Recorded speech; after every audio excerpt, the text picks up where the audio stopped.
मैं एक लड़के से बहुत ज्यादा प्यार करती थी और उससे मैं शादी भी करना चाहती थी। लेकिन उस लड़के की नीयत ठीक नहीं थी और मैं उस लड़के की मोहब्बत में पागल उस लड़के से अकेले में मिलने चली गई।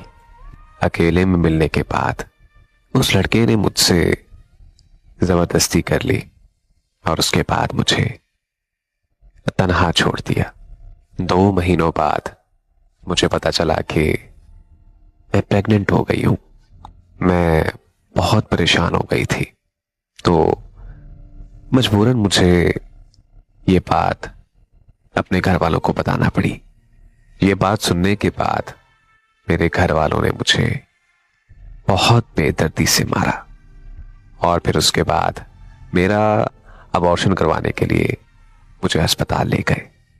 लेकिन मैं अबॉर्शन करवाने के हक में 1% भी नहीं थी, इसीलिए मैं वहां से भाग गई और इस्लामाबाद आकर एक गर्ल्स हॉस्टल में अकेले रहने लगी।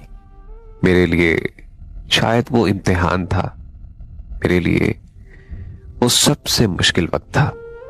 लेकिन उसके बाद भी मैंने हिम्मत नहीं हारी। मुझे एक घर में सफाई का काम मिल गया तो मैं वो काम करने लगी। वो लोग इंतहाई अच्छे थे।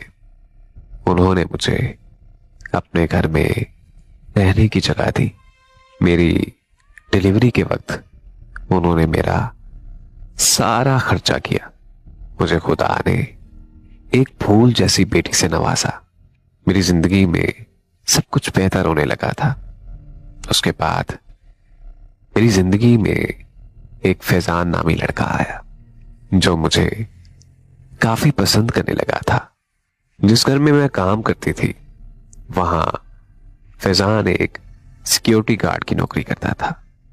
उसने मुझे कहा कि वो मुझे और मेरी बेटी को अपना नाम देगा। मैं ये सुनकर बहुत खुश हुई। मैंने फैजान को खुशी खुशी हां कर दी और उससे शादी कर ली। फैजान के साथ मेरी जिंदगी बहुत अच्छी चल रही थी। वो मुझे और मेरी बेटी को बहुत ज्यादा प्यार करता था। लेकिन मैंने फैजान को अपने बारे में सब कुछ झूठ बोला हुआ था। मैंने उसे ये बताया हुआ था कि पहले मेरी शादी मेरे कजन से हुई हुई थी। शादी के कुछ दिन बाद उसने मुझे तलाक दे दी, तो मैं सब कुछ छोड़ छाड़ कर इस्लामाबाद आ गई। यहां आकर मुझे पता चला कि मैं तो प्रेग्नेंट हूं। फैजान ने मेरे इस झूठ को सच मान लिया था। लेकिन एक दिन फैजान को मेरे बारे में सब कुछ सच सच पता चल गया। उसे मेरे बारे में सब कुछ सच सच सुनकर बहुत ज्यादा दुख हुआ और वो पता नहीं मुझे छोड़कर कहां चला गया। पिछले 3 महीनों से उसका कोई अता पता नहीं है। मैंने उसे बहुत ज्यादा ढूंढा लेकिन वो मुझे कहीं भी नहीं मिला। मैं बस फैजान से यही कहना चाहती हूं कि तुम जहां कहीं भी हो प्लीज वापस लौट आओ।